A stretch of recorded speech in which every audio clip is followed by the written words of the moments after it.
We're going to now introduce our speaker, Spark, who I know quite well. Paul is retired from careers in industrial sensor, R&D, and software development. True engineer. He is formally trained in Reiki and Reconnective Healing. Along with me, his wife Annette, they offer energy shares at their home and in other venues. As an ordained minister, he sometimes co-officiates weddings with me.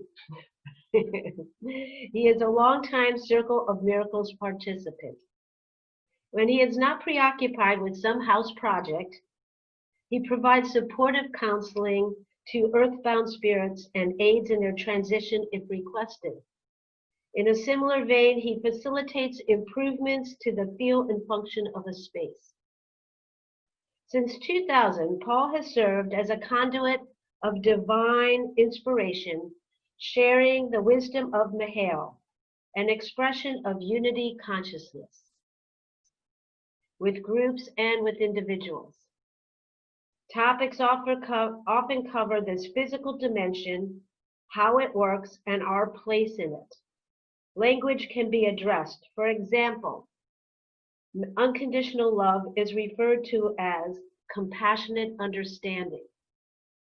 To more clearly reflect Spirit's meaning, universal truths are shared in simple, easy to remember forms, such as through all things is God revealed, is love revealed.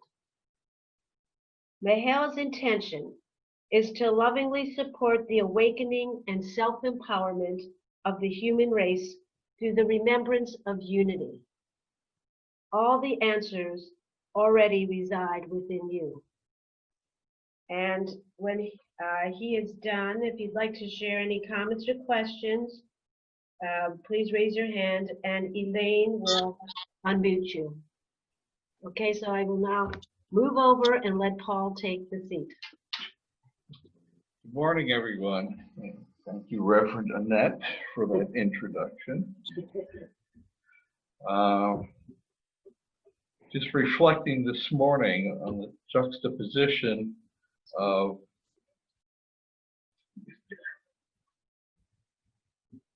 America's first space launch in the last 10 years and cities on fire, and wondering what message we're really sending to our neighbors in the cosmos.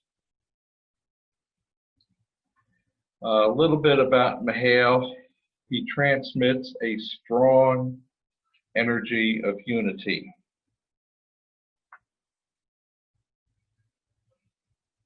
Excuse me. While the words that he speaks appeal to the logical mind, allowing it to relax and accept the energy that's being shared.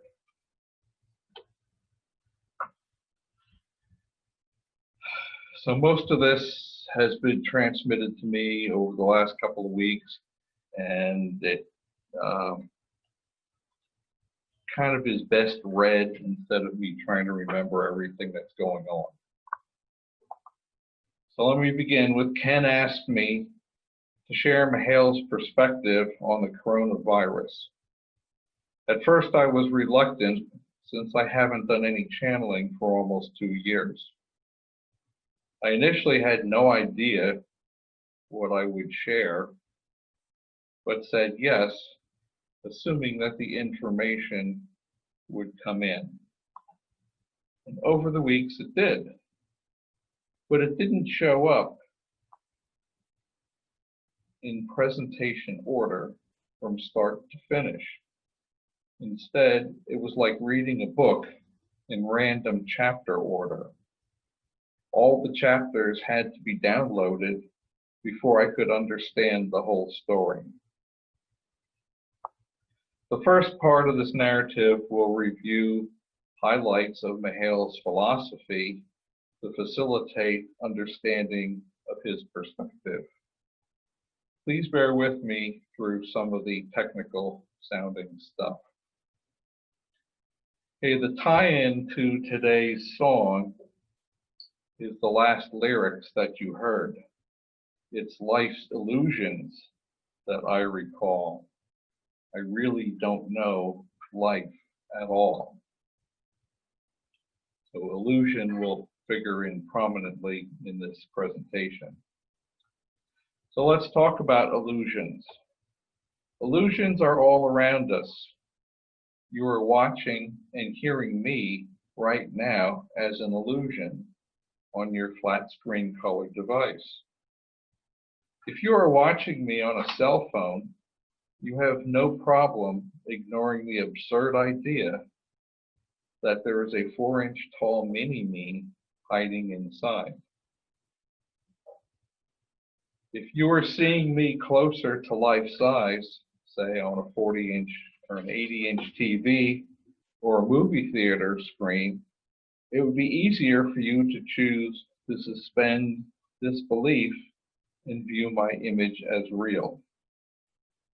If you were watching your favorite movie at that same theater, it would be easy for you to get lost in what you are seeing. You could identify with the characters and become emotionally involved in the plot. For the 2-hour duration of the movie, your brain processes what you see as real.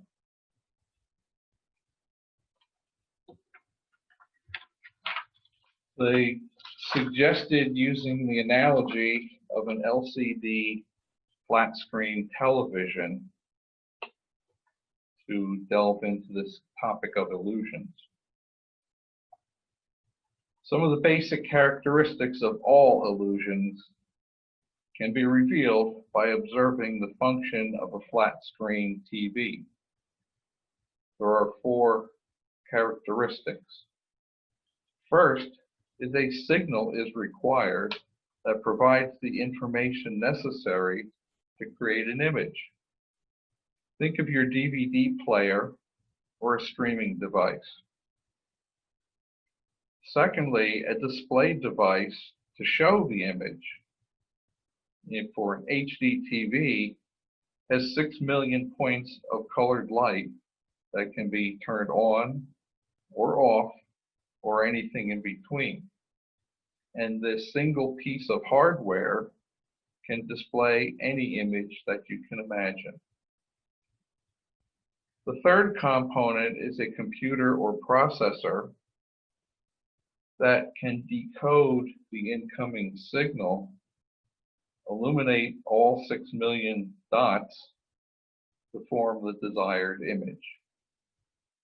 Lastly, motion is simulated by updating the displayed picture 60 times a second. So in summary, the 4 basic components of any illusion are an information source, a display source, a processing device, and a time simulator. Which brings us to the Earth illusion. So many philosophers throughout history have called this dimension an illusion. Shakespeare said, "All the world's a stage, and all the men and women merely players." What if this is literally true? Are the 4 elements of an illusion present? Let's take a look. Starting with the display device, because that's easy. It's all that you perceive. Everything around you appears real, solid, and different from everything else.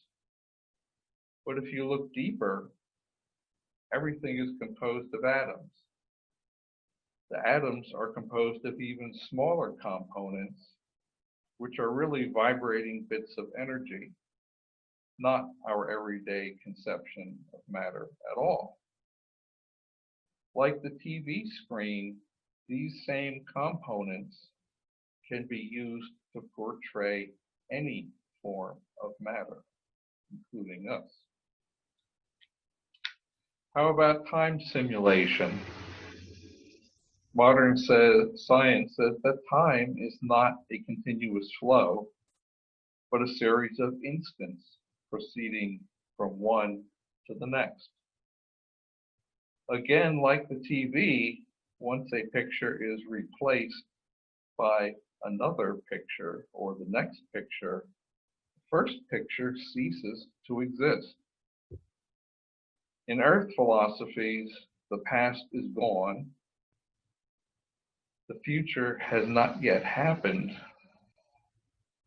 Only the present moment exists. Sound familiar? It is our memory that keeps the past alive. We give it a sense of reality. Our anticipation provides substance to the future. Third, a processing device. Well, that is built into the structure of this dimension, the mind of God. Now the last, and from our standpoint, the most important, the signal. You are the signal that defines the appearance of the illusion.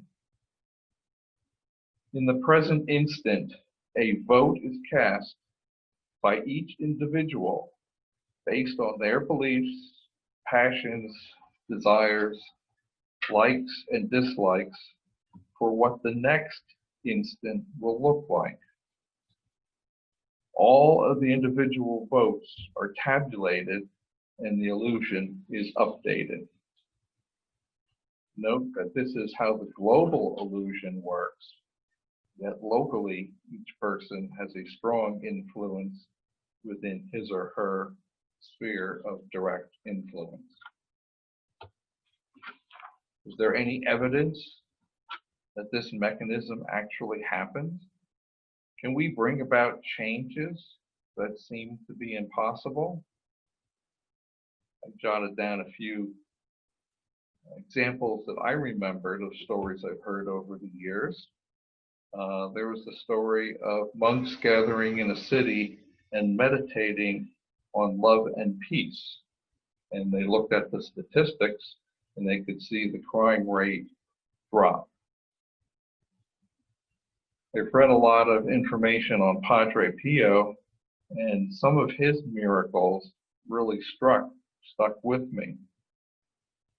For instance, there are many documented cases of bilocation where people would see him and talk to him in the monastery where he spent most of his time, yet he was also observed speaking with the Pope in Rome at exactly the same time. He also told the healing story of a man who was injured in a motorcycle accident. His leg was mangled, but the bones healed in such a way that they were fused between his hip and ankle. He could not bend his knee. Padre Pio healed this man's leg, and his knee could easily bend. However, subsequent x-rays showed that the knee was still completely fused and there was no way that it could bend. Closer to home, we are the circle of miracles. Healings through the Circle of Comfort prayer list is commonplace. Healings through Reiki and other energy healing modalities are also commonplace to us.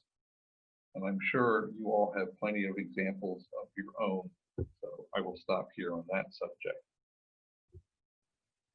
Which leads us into unity. For what follows, I will use the word God to describe unity consciousness. If that term is offensive to anyone, please substitute your own comfortable term and focus on the story, not the term. Here's the first and most important question.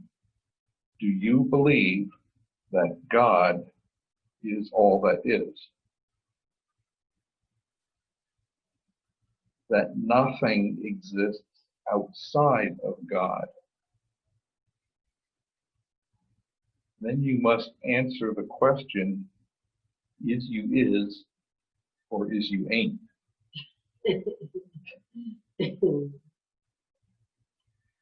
God does not exist outside of you. You exist within God. Literally, the kingdom of God is within you. You are God. There is only one. If this is true for you, then it is true for everyone. I am, and so are you. This finally brings us around to talking about Ken's request of COVID-19. First, what is it? It is an agent of change manifested by our global desire for a better world. It has been shared by many that we are moving into the golden age of humanity, that all structures founded in separation will collapse and be replaced with new structures founded in unity. Many positive unity-based changes are already taking place. One of the questions now is, can we hold on to those improvements as the crisis diminishes? Are all the changes complete and moving us into a world dominated by unity? Not yet. It's a work in progress. A little bit about the new world. What will this new world look like? It will be a place to experience separation, but the difference is that each person will be aware that they are simply playing a role, and so is everyone else. They will be aware that they are an immortal being, and no harm can come to them. They are aware that there are no others, only unity. It is a place to safely practice creation in an illusion where no permanent damage is possible before they create worlds of their own. The example that I had that kind of came to me about what this new world experience is like, I was watching a martial arts action movie, and the good guy is exceptionally good. There's like nothing wrong with him at all, and the bad guys are extremely bad. And as you allow yourself to get into the movie, you really develop an emotional anger towards the bad guys. At the end of the movie, they had a number of outtakes where the good guy who does most of his own stunts is hurt doing one of the stunts. And these really, really bad guys rush over to him and help him, and they're concerned about him. So the illusion portrayed in the movie compared to the reality of the actors who are playing parts. Anyway, that's the one that stuck to me. I'm sure you have your own experiences. Brings us to the last topic, which is free will. So what should you do now? There are no shoulds. You are here now by your own free will choice. What you do while you are here is also your free will choice. It cannot be taken away from you. Your pre-incarnation plans are still in effect if you choose to honor them. Many of you have come with extremely important roles that must not be altered. Some are even here to demonstrate the opposite of unity, to provide contrast, to provide motivation for change. That said, here are some considerations. Be the change you want to see. Change yourself, change the world. This is literally true. Remember, each vote you cast alters the next instant of the illusion. As the number of votes for unity increases, there is a stronger perception of unity for everyone to experience. It is easier for others, in quotation marks, to feel and then embrace the change. Your single vote has very far-reaching impact. You sit around thinking, what can I do as one person? We greatly underestimate the power of our choices. Much of what you see in the media that you dislike is terrified people resisting inevitable change. Please resist your own well-practiced initial judgmental reaction to attack back. Your fear and anger only prolongs the process of change. Instead, thank them for their service. Or if you can't go there, at least forgive them, for they do not remember what they truly are. All the world is a stage. All the men and women merely players. What role will you choose? That's the end of the story. So I guess we're going into questions and answers.